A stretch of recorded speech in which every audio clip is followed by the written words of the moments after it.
Thank you so much. Can you hear me okay? I sound very loud to myself, so I'm guessing you can. Thank you for that very kind welcome. And I would say, as is our traditional protocol, to introduce myself in our language, I would say bonjour, shabadas gegish kokwen nadejnakas, bodwe wad mikwenda, megazedodem minwa makododem, mikwech kinegego gomi jang. And in that language, which is an endangered species, I don't speak very much of it, but we are asked to breathe life into that language every chance we get. And so I've told you that I'm a member of the Citizen Potawatomi Nation, Great Lakes peoples. We are kinfolk to Odawa, Ojibwe people in a confederacy in the Great Lakes.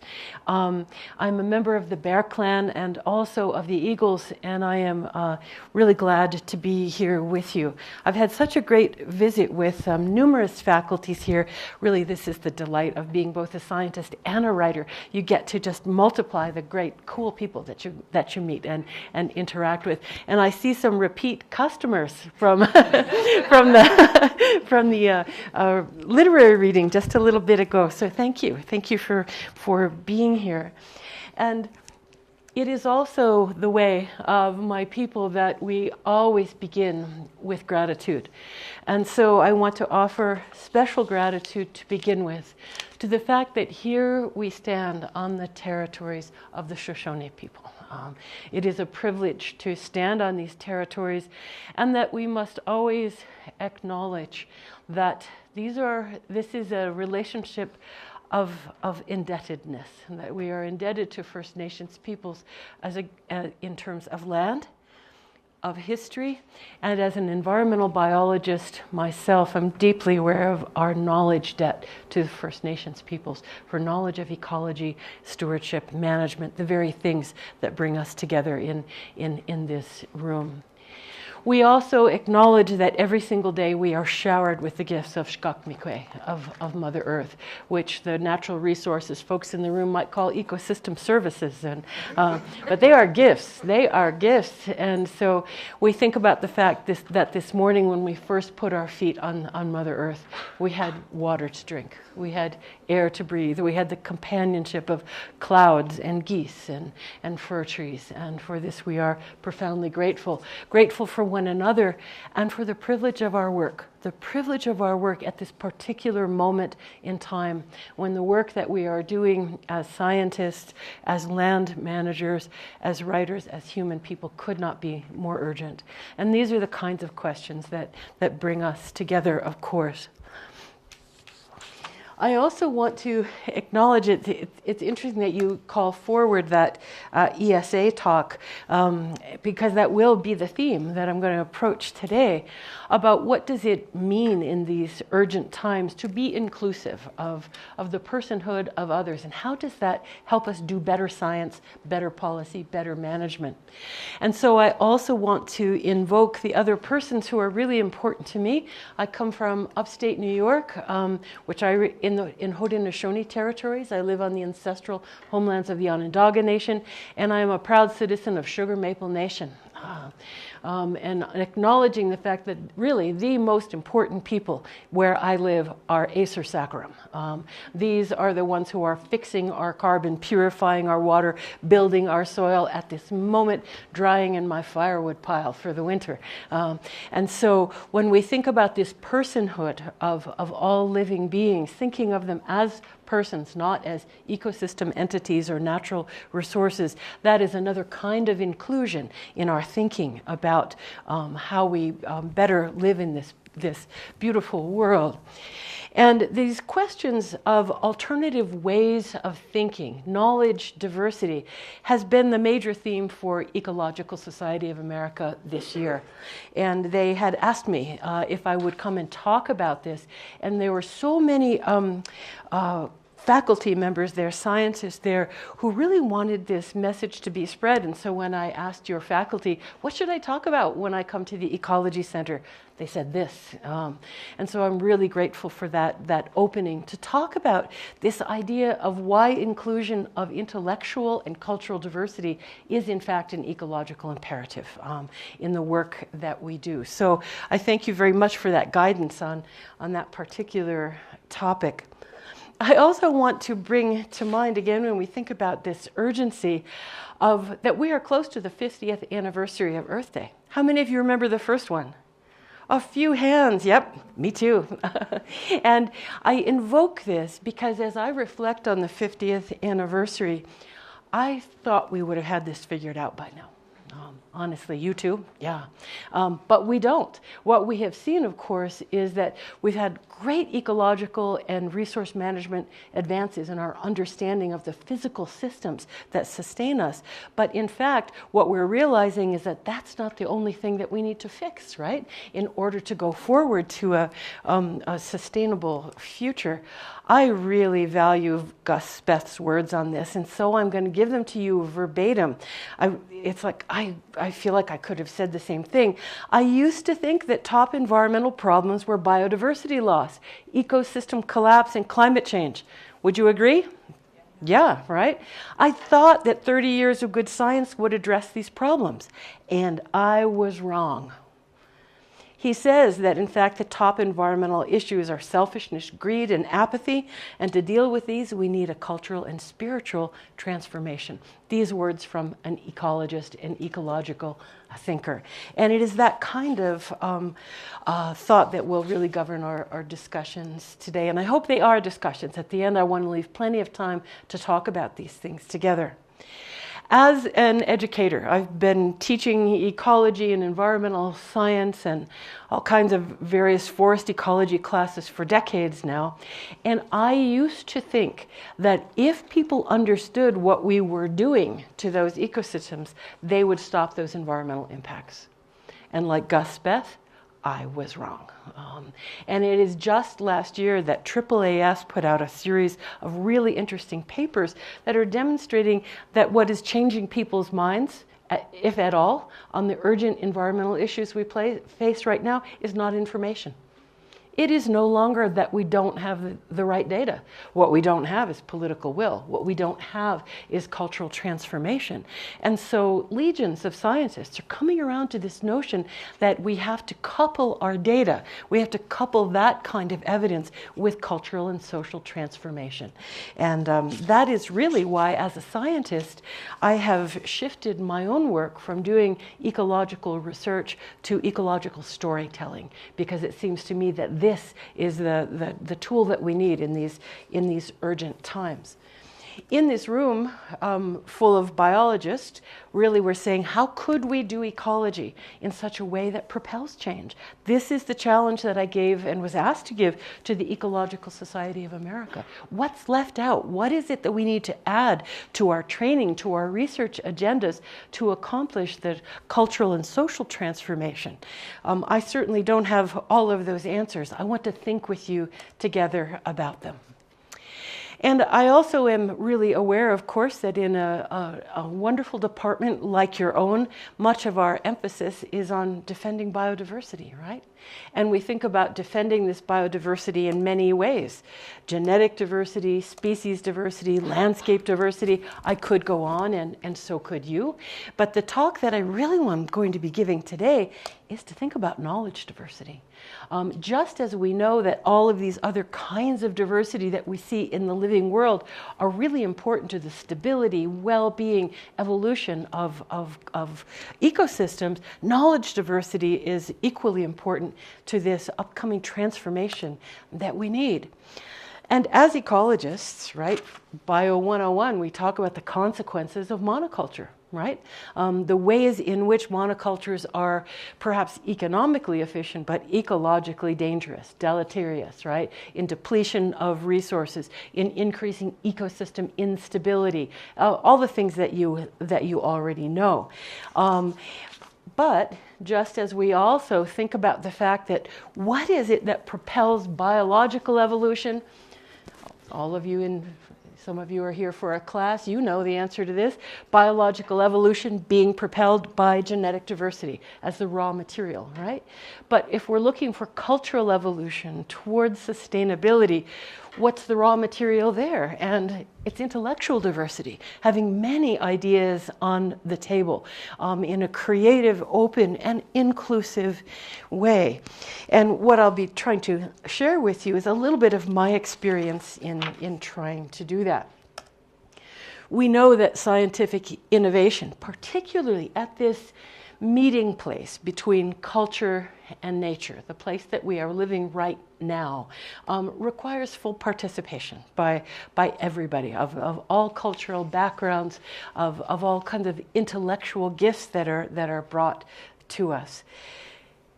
And we also know, as the scientific community, we are slow about this. We are really slow about full participation of multiple kinds of ideas. How do we start to remedy that? Now, as a plant ecologist, as a practicing research scientist, you might think that I'm going to show you all kinds of models and tables and data today, and I am not. I think this is pretty much 100% data-free talk. Instead, what I want to do is to engage one of the most effective communication and educational tools ever devised. And you just said Google? That's what my students say. That's what my students say. The story, an ancient educational technology. And I want to tell you just a little bit of my own journey to doing this work, because I was raised as a young Potawatomi person away from our reservation by virtue of the federal policies of Indian removal that separated our people from our land. But I grew up with Potawatomi values, Potawatomi philosophy, and I fortunately grew up on the land. And I think I was born a botanist. I know that I was. Goldenrod and asters bloom on my birthday. I know that they were the first plants that I saw, and they saw me and claimed me as their own, I think. And honestly, when I went away to school to study, interestingly, the same place that I teach today as a faculty member, I went into my freshman interview. Maybe you do that here too, where you sit with your advisor and they ask you all sorts of questions, and I was prepared for this. I wanted to prepare very carefully because there were very few women in the forestry school at that time. And I can be positive that there were no other Native women in the forestry school. And I had bought my flannel shirt. I was ready. I wanted to fit in. And so when my professor said to me, "So, Miss Wall, why do you want to study botany?" I had rehearsed that one too. And I said, "I want to know why goldenrod and asters look so beautiful together." That's just what he did. Do I recognize you? No. That's just what he did. He laughed. And he kind of looked at me like, no, no, that's not what we do here. But goldenrod and asters, they're so gorgeous together, right? And as a child growing up on the land, I'd noticed that they didn't grow apart. They grew intermingled with one another, stunning visual display. And ecologically, I wanted to know the meaning of that. Why did they grow together? It was a darn good question, but he laughed. So I tried again, and I said, well, I want to know why willow bends so well for basket making. And I want to know why the plants make medicines for us. My dear, he said, that is not science. He said, that is not science. And that if you wanted to study beauty, you should have gone to art school. He told me on the first day of my college education that I did not belong there, and that what I brought to this equation to think about the beauty of the world was not welcome. It was really difficult. And I had no vocabulary of resistance at all, which is why I look so happy in my freshman photo. True fact. True fact. It was so disheartening. It was so disheartening to be told that what I loved about the natural world and the questions that I carried were not welcome. But he assured me that if I took botany, I would learn what science was. And so I did. I have to tell you that coming from a worldview of understanding plants through an indigenous lens made that an uphill slog of trying to learn strictly objective, mechanistic botany was really difficult. In fact, my students delight in knowing that I almost failed freshman botany, the very classes that I teach today. But I teach them differently, as perhaps you might imagine. Because I came to college with this idea, with the indigenous paradigm of understanding those goldenrod and asters as my teachers, as my companions, as my elders, as full of intelligences other than their own. They were not things to me, they were teachers. I was embedded in this notion of nature as subject and all living beings as persons, and me as their humble student. And that was exactly what, of course, my professor said was not quite accurate. This is how we think about ecosystems. You're all familiar with this Odom model, right? When I walked into my ecology classroom, was confronted with this worldview for what an ecosystem is like, I thought I had wandered into a engineering classroom by mistake. But the idea of nature as machine, the ecosystem as machine, is absolutely the dominant Western paradigm. And humans are outside that system, right? And if we play a role, it is as the tinkerer with that machine, an engineer of sorts. And this idea of nature as object was really challenging for me, but it was the only way that there was. It was a monoculture of this way of thinking in that university.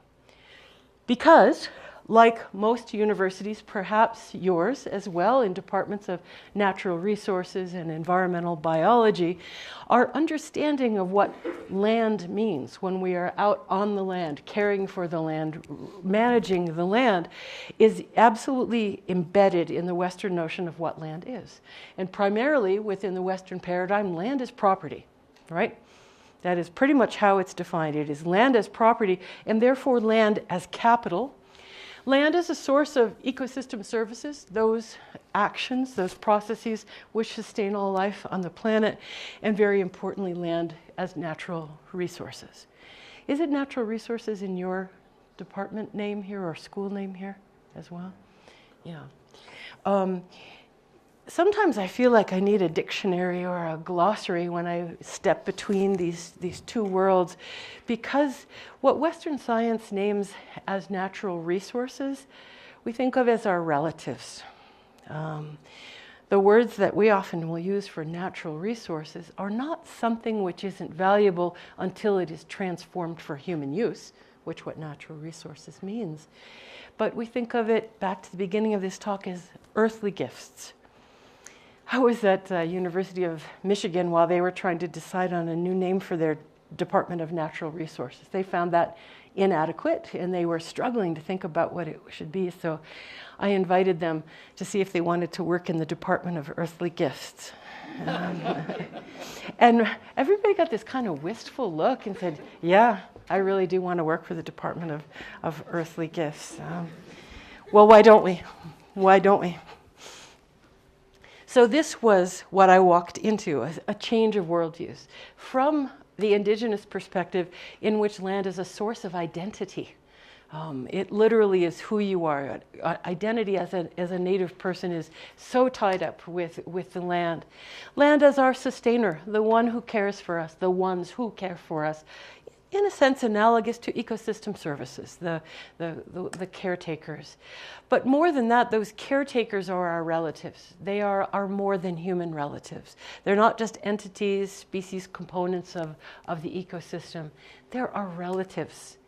Land is a place where we experience connection to our ancestors, to our history, and indeed our obligation to our descendants is all in that land. Land is the library. Land is a source of knowledge. This is a place where I think Western science and indigenous science and views of land overlap, of understanding that the land is really our teacher. Land as pharmacy, a source of our medicines. Land as inspirited, land as home. Land not as the place for which we have property rights, but land as the place for which we have moral responsibility. That's one of the major distinctions between these ways of knowing, and all of this adding up to the notion of land as sacred, land as inspirited. So does it surprise you, the look on my face as a freshman, to encounter these different ways of knowing, and to be told that everything that you see before you here, questions of beauty and relationship, were not part of science? My first day at college was not unlike my grandfather's first day of education at the Carlisle Indian School, when he was taken as a young boy of 9 years old, put on the train east from Oklahoma to the school where his hair was cut. He could no longer speak his language, and he too was told that what he knew and his way of thinking was not welcome, and that could all be washed away. It was this, they said, you take botany, then you'll know what it's all about. So this was for me very much an echo of this historical role of assimilative education in Native history and in an ongoing contemporary setting as well. So I am so proud to tell you that right down the hall from where that professor told me that what I was interested in was not science, we have the Center for Native Peoples and the Environment. And the mission of our center is to bring together the powerful tools of Western ecological sciences and the knowledge of Indigenous science and Indigenous environmental philosophy. And how can we bring those things together to work toward this common mission of caring for Turtle Island, for the land beneath our feet and all of our relatives. So I just want to say, it isn't 100% data free. Okay, 99% data free. This slide is simply to remind us that given what the history that I've just explained to you, this graph should not surprise you.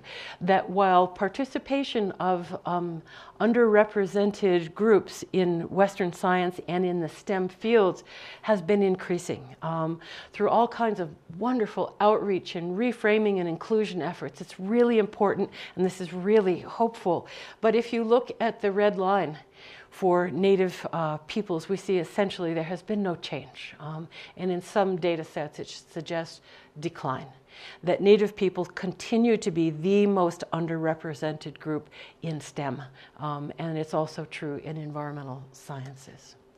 And what are the potential causes for this alarming development? I just put together some of them for you here. It's well beyond the scope of today's talk, but to be aware that this is an area of active scholarship in trying to understand what are the impediments to participation by Indigenous students. But in fact, I think one of the most important impediments is very closely aligned to my experience as an undergraduate, being told that my knowledge didn't matter, that you may please come to the university, but forget everything you know. Come to the university, don't bring your ideas, don't bring your whole self, because Western science is going to teach you about ecology and environment. And this marginalization of ways of knowing is in content. Look at the syllabi that you are taught from, in pedagogy, in the methods, in research questions, in the goals of research. All of these things are marginalized and continue to be. And there's a powerful philosophical reason for this, which I feel it's important to talk about. This is the medicine wheel of our Anishinaabe peoples, and it is this powerful symbol helps remind us that we as human people have at least 4 gifts for understanding the world. We have our intellect, we have our superb mental capacity, we have our ability to sense and to measure the world, but we also have emotional intelligence, and we also have spiritual ways of knowing. And in Western science, which one of these quadrants is privileged? The intellect, the mind, right? And the body, for our sensing, for our measurement, for empirical observation of the living world. Powerful ways of knowing. But as our elders say to us, if you amputate one of your legs, you're never going to be able to dance. And Western science, in a sense, Western science education asks us to amputate emotional knowledge and spiritual knowledge. And there are good reasons for this, right? I don't, in this audience, have to talk about the ways of the power of the scientific method and scientific inquiry and why we adopt tools for objectivity. Those tools of privileging body and mind help us be very good at answering true-false questions. But as the AAAS study told us, it's not the tool for answering right-wrong questions, right? And emotional knowledge, spiritual knowledge helps us ask and answer more questions than science can alone. So please be clear that what I am talking about here is not Western science or Indigenous knowledge. I'm talking about Western science and Indigenous knowledge, and a very careful, focused, sophisticated knowledge of what are the tools for the questions at hand. We're not going to use emotional knowledge to answer certain questions, but we are going to engage it for others. And so this is a much more holistic view of the knowledges that are available to us to move forward towards sustainability. And I think I've made this point already, that continuing today, science education in particular, tends to be profoundly assimilative, of come and leave behind those other ways of knowing and learn how to really tell what is valid knowledge, and that valid knowledge is Western science. This is what I call prioritizing p-values, and don't get me wrong, I love a good p-value.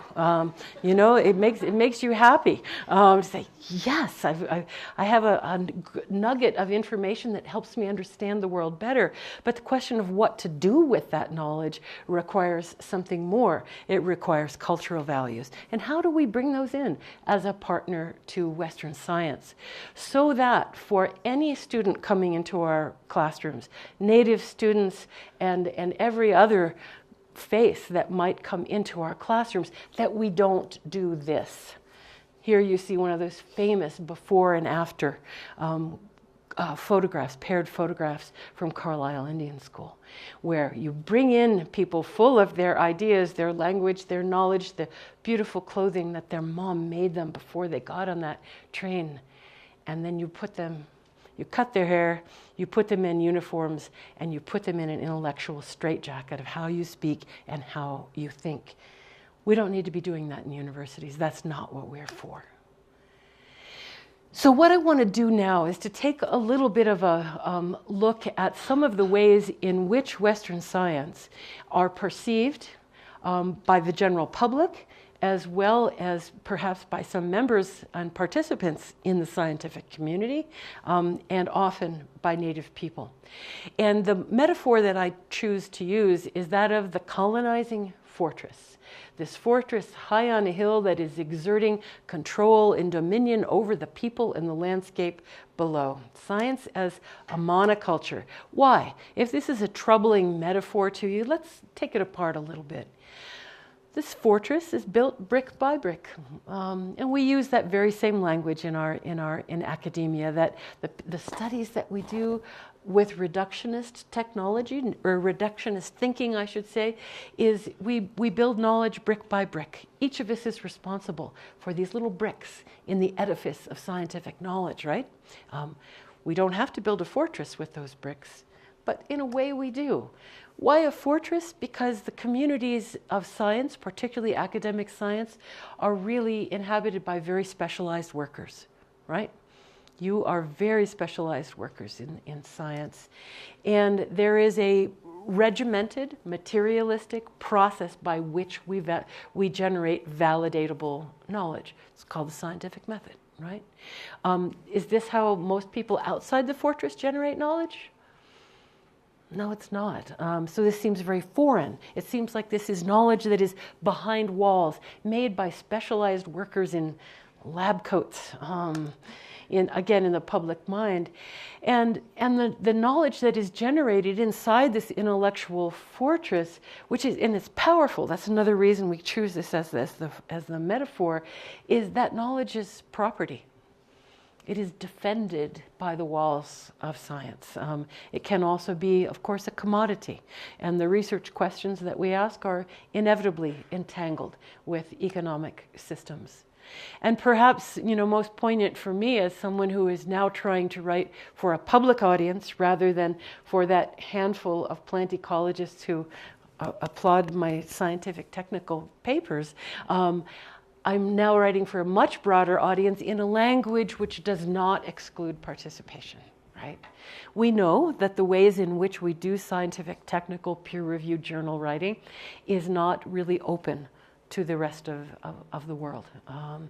And we have such a privilege as scientists of getting to spend all this time with the natural world, with each other, with engaging important questions. Why do we keep it to ourselves? Why are we not sharing this outside the walls of the fortress and beginning to break down the public perception of what scientific institutions are that looks something like this? For Native people who have, throughout our history since colonization, have gotten the short end of the stick, if you will, of technology and scientific enterprises. Scientific enterprise is viewed as an exertion of power over biological, over social systems. It has been, in many cases, an agent of environmental destruction. I don't need to tell you that. Really carefully guarded boundaries. There are people who are in, and there are people who are out and who are excluded. And very importantly, when I work at this cross-section, or this cross-cultural dialogue between tribal people and agency folks, for example, tribal people in universities, oftentimes the tenor of those discussions is to say that Western science has the answers, and your way of thinking is kind of interesting, but it's really not what we're going to make policy on. It is marginalization of Indigenous knowledges. And so this is kind of an intellectual monoculture in which Indigenous knowledge is pretty invisible. And if you doubt that, again, look at your own syllabi. How many of you engage Indigenous science and traditional ecological knowledge in your classes on natural resource management? Point taken. Invisible knowledge. The knowledge that allowed people to live sustainably and well and adapted to their unique biological environments is not part of an ecology curriculum? That doesn't make sense to me. But I digress. It's important also to understand that historically and intellectually, Western science is entangled with colonialism. It is a superposition of one way of knowing on top of another, invalidating other ways of knowing, as we've just really talked about together.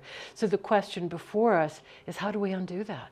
How do we start to decolonize science and take apart this monoculture to have true intellectual inclusion for the kinds of ideas, relationships, and philosophies that could lead us to sustainability?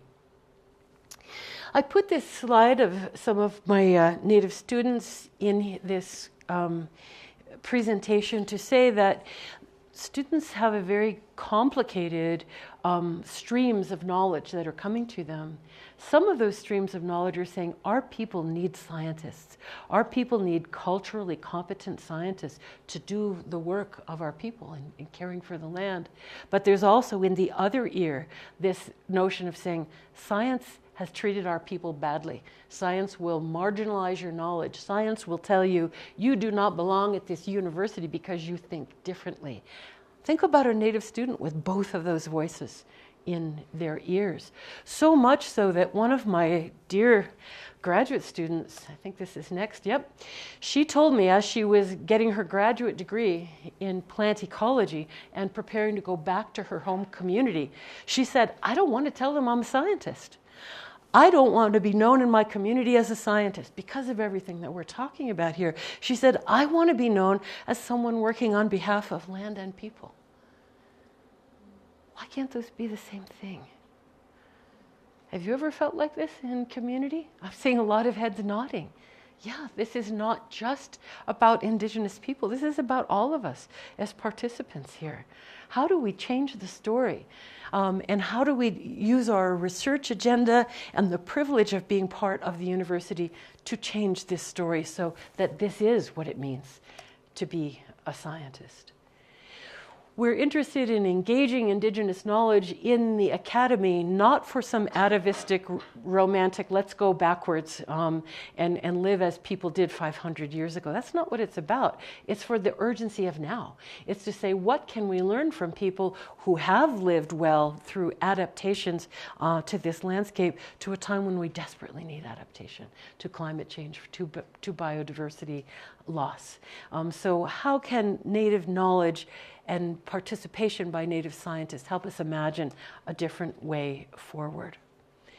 Think for just a second, if you'll entertain with me this idea of Western science as a bit of an intellectual monoculture. Let's just look for a second at some of the things that are lost in that monoculture. This is the subject of courses that I teach in my department. I can only take, of course, just a tiny look at these, but one of the most important ideas might even be this notion of sustainability, right? We know what a slippery word that is. What does that really mean? But in general, right, sustainability is this definition, to live in such a way that ensures the attainment and continued satisfaction of human needs into the future, right? We all know that. A colleague of mine, an Algonquin biologist, wanted to go to a sustainability conference, and so she went to her band council and asked for a travel grant to go. And the council of elders listened to her pitch, and they said, "Well, what's sustainability?" And she kind of laughed and, well, that is how our people have lived well on the land without diminishing it for all of this time. And the elders conferred among themselves, and they were pretty grave, and she thought, oh, I guess I'm not going to get to go. They don't look very happy about this. But then they said, we want you to go. We want you to go to this meeting, but would you please carry with you a message about this sustainability that you're talking about? That sounds to me like they're trying to find a way to keep on taking. What do you think? It is exactly that. How can we keep on taking? They said, you go and tell them. It's not our right to keep taking. When your feet hit the ground in the morning, we should be thinking, what can we give?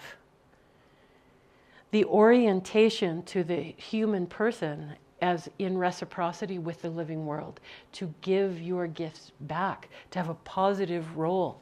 These are the kinds of thinking that I'm sure motivates many of you, but we don't articulate this, do we? We figure out ways to keep on consuming. Oops, sorry.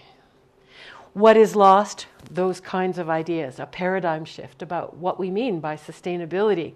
There's so many wonderful publications out there talking about the ways in which ecologists and resource managers are learning from Indigenous peoples. It's beyond the scope of today's talk to get into too much detail, but this is such a powerful study that I really wanted to bring it to your attention. Maybe you've already read it.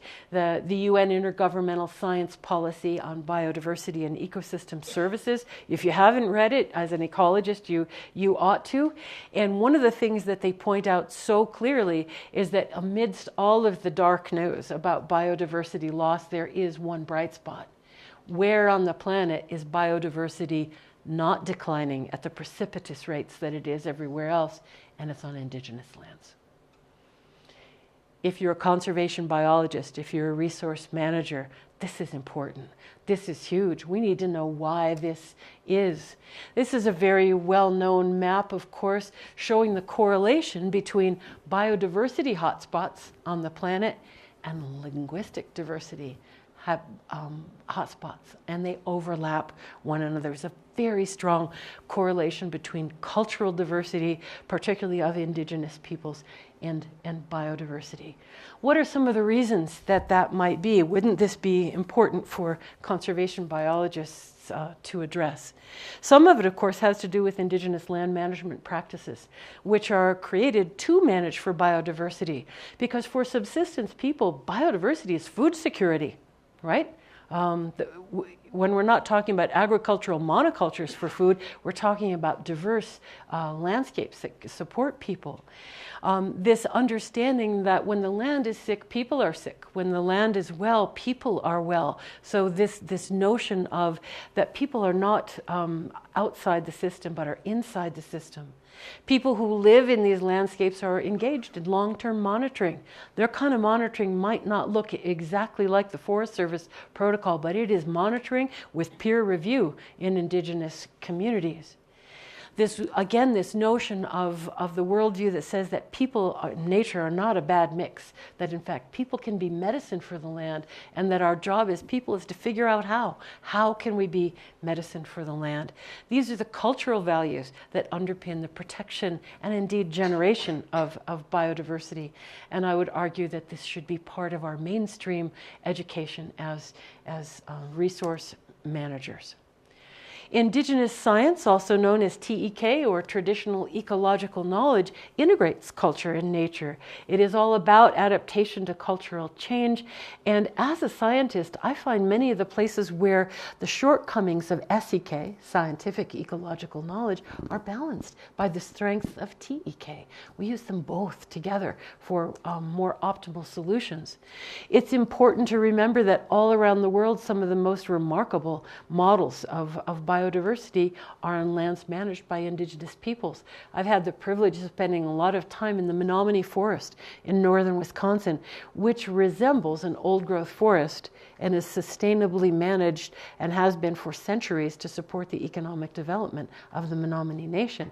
They do it very differently than commercial forestry might. We have something to learn.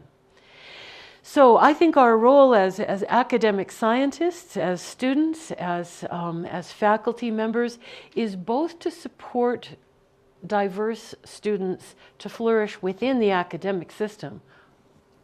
And many academic strategies end there. But I think we have to change the academic system as well, not only to enable the flourishing of all students, of students of color, but for all students, and indeed for the entire planet. Change the system for authentic inclusion, not the kind of inclusion that says we welcome brown faces at our university, now come and learn to be just like us, but to say, come to our university, bring your ideas, help inspire us, help us imagine different solutions. Can we start to look at the world with two-eyed seeing? Can we look at the world both with an Indigenous lens and with the lens of Western science? This is some of the work. This beautiful graphic was made by some of my graduate students who are creating workshops on exactly this topic, going around talking about how might we do this. When I think about the beautiful words of Kenny Ausubel, this definitely falls in the category of, gee, I wish I'd written that. We're going to need the enduring knowledge of Indigenous science as well as the best of leading-edge Western science. It's high-tech meets high-tech. Wow. We tried to bring this forward in the March for Science. Did anybody participate in the Marches for Science a couple of years ago? Awesome, a lot of hands. Our Center for Native Peoples and the Environment wanted to be on that platform as well, but we said we can't march just for science. We're marching for sciences. And our center put together this declaration from Indigenous scientists for recognition of the power of Indigenous science, so that we could say that in our March on Washington, we're marching for sciences. This is available online if you want to take a look. So to finish up, having spent all of this time really in a critique of an intellectual monoculture, what I want to do now to bring this all together is to say, well, what do we do about that? How do we create something different that really gives power to these multiple ways of knowing? And perhaps it won't surprise you that one of the most important metaphors for this new kind of learning and research comes from Indigenous science. And this is the metaphor of the garden, in particular of a kind of garden which is just a wonderful fruit of Indigenous science, the Three Sisters polyculture. I don't know that, how many of you are really familiar with this? I don't know that a few, oh, yeah, more than a few of you, great. I don't know that it's really employed in this region of the world. But the Three Sisters polyculture, as a product of Indigenous science, is corn, beans, and squash growing all together. Just as we looked at the metaphor of the fortress and tried to understand why the fortress might be a model for Western scientific monocultures, why a garden? Because both traditional and Western sciences are, after all, rooted in the earth, in the knowledge of the earth. There's common ground for these ways of knowing. That both of these knowledges are committed to growth and development. We don't view knowledge as static, right? We don't view Western knowledge as static. We cannot view traditional knowledge as static, outdated, antiquated. It's all about adaptation and growth for the future. In a garden composed of 3 plants, the corn, the beans, and the squash, there is no compromise of identity. In order to make this polyculture work, corn has to be corn. Can't be compromised with beans. Beans have to be strong. Squash has to be strong. This is, of course, an approach for, we're not talking about blending traditional and scientific knowledges. We're talking about knowledge sovereignty, that both of these ways of knowing are invited in as equal partners. And in the Three Sisters polyculture, we all know, those of you who know the system, know that by growing these plants together, it is more productive of calories and nutrients per square foot of a garden than is a monoculture. And I would argue that traditional and scientific knowledges together are more productive of knowledge and sustainability solutions than alone, and therefore benefiting both the land and the people. So when we plant this educational garden, we remember that the land is the source of knowledge. It is the common ground for both of these ways of knowing. And when I plant the Three Sisters in my heritage garden, we always plant the corn first, both because it is the elder knowledge, it is the older knowledge, it is the holistic knowledge, and because it grows a little bit slower. We have to have that corn be strong enough to support the others. That's an important component. So I think about traditional ecological knowledge as the center of this educational garden. If you've encountered traditional knowledge at all in your scientific training, it may be as a sidebar, kind of an interesting little piece. No, I'm talking about putting this knowledge at the center of our educational plan. To me, the counterpart to scientific ecological knowledge are beans. Pole beans that climb up that corn. They're powerful. They're nitrogen fixation fueled, right? And they're wandering and they're curious. So that it is, to me, a little bit like Western science. But if you're a gardener and if you've ever planted pole beans without a good strong pole, you know what happens? Anybody ever done this? Yeah, it's chaos, right? It's a mess. You get overgrown. The beans just take over everything and everything else disappears. Beans are a bit like scientific ecological knowledge. But how does it work beautifully? When the beans climb the corn. When the beans climb the corn, they position their leaves and their flowers in between the corn leaves, and both the corn and the beans really thrive. So the corn is providing light and scaffolding for the beans. The beans are fertilizing the whole mound so that you don't need additional fertilizers. And then there's the squash at the feet of these. The squash really, with its prickly leaves, impedes herbivores. The big leaves keeps the soil cool and shaded and moist and suppresses weeds. So each one of these plants has an important role. And for me, the squash parallel is the ethics and values. So again, corn is the intellectual scaffold for the knowledge mutualism of traditional knowledge. Planted in the ground, the beans enrich the symbiosis. They are guided by corn. And so the model that we're imagining for science is knowledge generation informed by Indigenous principles, in a sense where the science is guided by these philosophies. Well, you might say, what are those philosophies? Do I want my science guided by philosophy? That's an open question, because in the history of science that has not been the case, except for the history of objectivity, I suppose. But the environmental philosophies that I think we would extract from most native peoples fall into what we call the 5 R's. Some people have 10 R's, 20 R's. Respect, relationship, responsibility, reciprocity, and reverence. These are the guiding principles for relationships between all living beings, including human people and the more than human people. Do we talk about this in our scientific method? Do we talk about ways to include reverence and reciprocity in our science questions? For the most part, we don't. In Western science, as we know, we separate the observer and the observed, don't we? That's one of our intellectual underpinnings. We separate knowledge from the responsibility for knowledge. In Indigenous thinking, that is not possible. One does not impart knowledge until one is sure that the person who would be carrying that knowledge will handle it responsibly. And so part of this Indigenous philosophy is to reunite responsibility, respect, reciprocity with the knowledge. It's about p-values and cultural values. And so to finish up, we think about this squash at the bottom of those two powerful intellectual traditions of SEK and TEK. And the squash in the garden and the squash in our intellectual garden we think of as the way in which we create space. We create a microclimate where Indigenous and scientific knowledges might work together. This is what Willie Ermine, a great Indigenous scholar, has called this ethical space of engagement. I think about this as our classrooms, as our departments. How do we really have authentic inclusion? By creating a place between worldviews where both of them are valued and it opens up new possibilities. Can we be the squash? I have worked with, I was chatting with somebody about being on NSF panels for years, right? We all know the work that the NSF does for us. And I'm really interested in thinking about those review criteria to which we all must conform from NSF. I don't know about you, but I don't like them very much.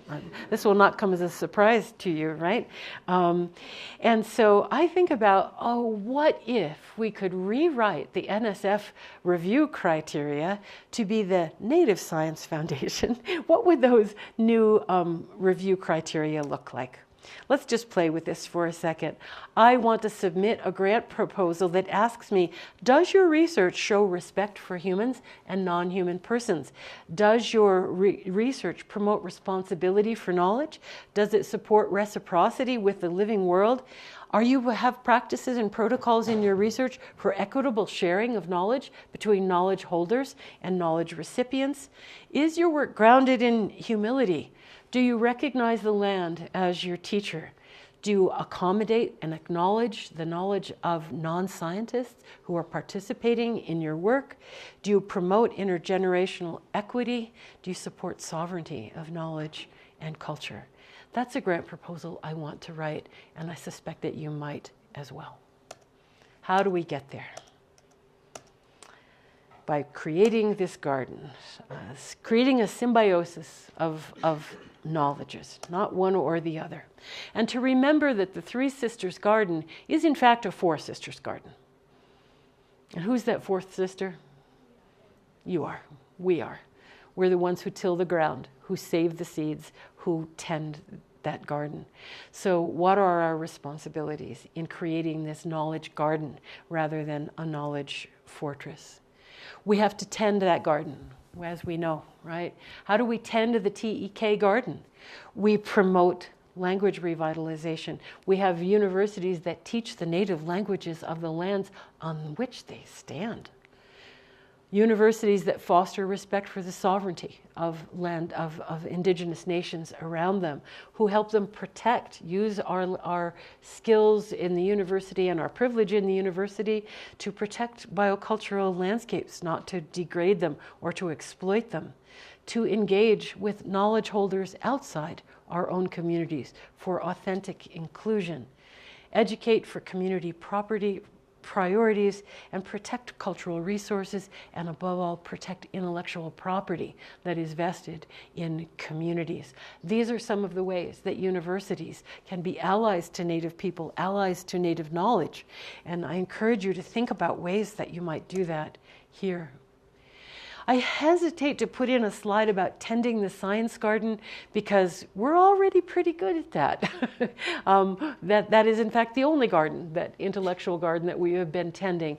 But what are some of the weeds that we might pull in a science garden?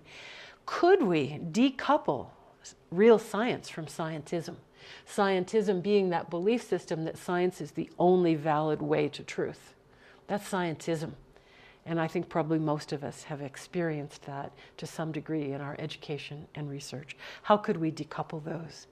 Can we, in that fortress, uncouple science from knowledge as commodity? We need to think very carefully about the ways in which our science is colonized by corporate and industrial interests.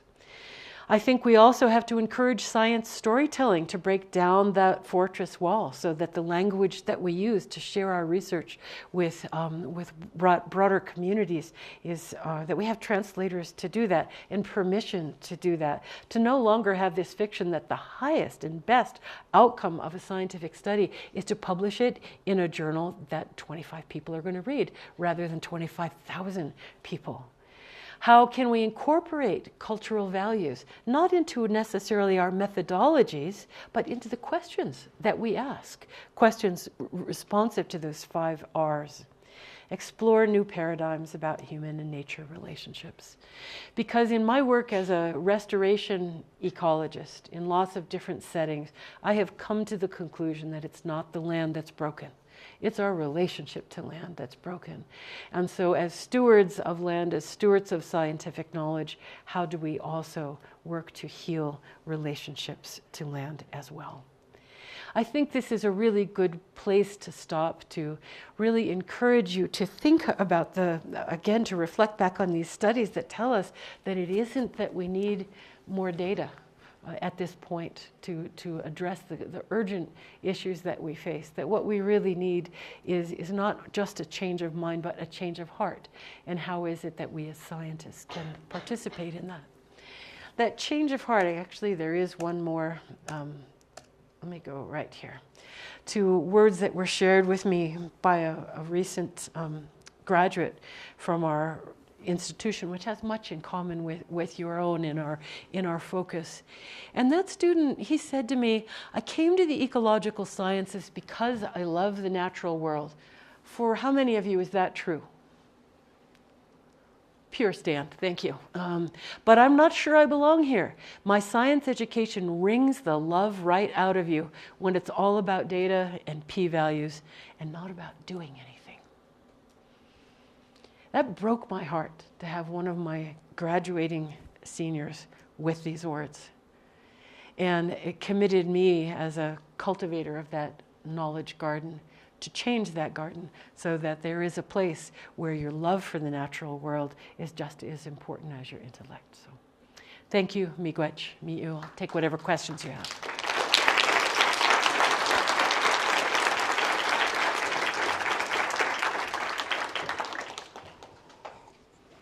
Thanks for thinking with me, and I know a lot of you have classes to go to as well. So does anybody have any questions? I don't know, do we have time? We are just right at an hour. Yeah. Do we? If you have any questions, I'd be happy to answer them together. Or if not, we can talk privately. Yes? So thank you for an inspiring talk. I was wondering, our relations with the land are broken, but in a way our relationships with each other are broken, at least compared to Indigenous people perception, and I would hang a lot of that on Western capitalism. Yes. But you didn't say the word capitalism. I did not. Can I say it now? Yes. There's only so much one can fit in, no? But yes, absolutely. When we talk about Western science as being so deeply incorporated with colonialism, and one of the manifestations that and the tools of that is absolutely capitalism. Yep. Any other questions or comments? Yes. I'm curious when you're thinking about transforming academic institutions, if there's also other places within the world where you see these kind of knowledge centers happening, for example, social movements, or what are some of the sites that you see this sort of transformation happening?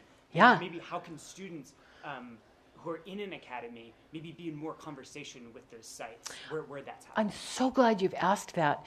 One of the things that I've become really aware of is how much this kind of integration is happening in our partner institutions, not and less so in academia.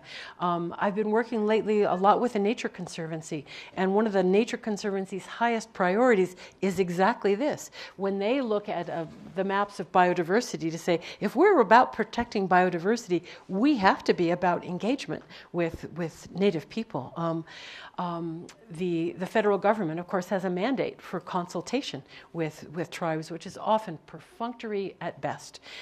When there are these co-management and cross-cultural dialogues about land use, particularly on public lands, what we call public lands. Public land is Indian land. Every last acre of public land is ancestral territories, right? We have a trust responsibility if we're working for those agencies to incorporate traditional knowledge. So federal agencies, nonprofit, conservation NGOs, they're all doing it. And if we want to graduate our students who are going to be useful and effective in those ways, we have to incorporate it into our own education. Yeah. Good question. Yes.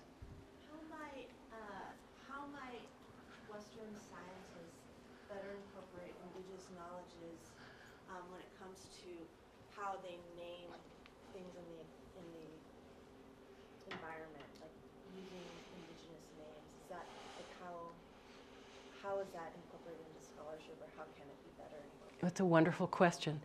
You know, one of the powerful tools of colonization is linguistic imperialism. Just as we see intellectual imperialism to say traditional knowledge, that doesn't matter, only Western science does, so too with place names, with names for species, and indeed the extinction of native languages. And so that's why in this notion of tending the TEK garden, incorporation of Indigenous place names and the knowledge that's associated with organismal names is really important. I really encourage my graduate students to come to know the place names of wherever they are working, and to counter this idea of, you know, how many talks have you heard where someone will come in and say, I was working in this remote area and nobody knew anything about these plants or animals, and I discovered, like, oh, Columbus again? This notion of discovery that people don't already know. Look at the language. Of course they know. Gary Nabhan tells a wonderful story about working with trying to find the critical habitat areas for with Fish and Wildlife Service for the desert tortoise. And he brought along an Otham woman who spoke the language, didn't speak that much English, but she came along on this reconnaissance to evaluate these critical habitat areas. And she was pretty quiet, according to Gary, for most of the trip until they came to this one place where there was this big stand of a plant that they hadn't seen before. And she told them the autumn name for that plant. And the name was Desert Tortoise Eats It. That was the name of the plant. And then the scientists saying, well, we don't know enough about the desert tortoise to... come on. So place names, language, and indeed Indigenous concepts about ecological processes can be tremendously informative. Yeah. Uh-huh. So there are a lot of early career people in the room, and we all are part of institutions, or will go to institutions that are, I feel like, pretty steeped in Western sort of scientific ecological knowledge. Mm-hmm. And I'm curious if you have some advice for those institutions being sort of resistant to change sometimes, and as early career ecologists still wanting to push some of these changes that you're describing. Yeah. Do you have some advice for operating within those systems, but Right. understanding the expectations of those institutions? Certainly, it's a really, really good question. And it's true that many institutions are resistant to this, and the places that I see this mostly happening are pushed by early career folks and by students. And so the extent to which senior faculty are responsive to student needs and student movements to try to harness the power of the motive force of student demand for these kinds of things is important. I also would rely, and that's why I invoked the Ecological Society at the beginning, that this is happening in our professional societies as well. You don't have to feel alone about it. These are intellectual and institutional priorities at a bigger scale. That being said, we also we are embedded in institutions that demand certain things of us, so we have to be careful as well. We know the tremendous freedom that can come with tenure and so forth.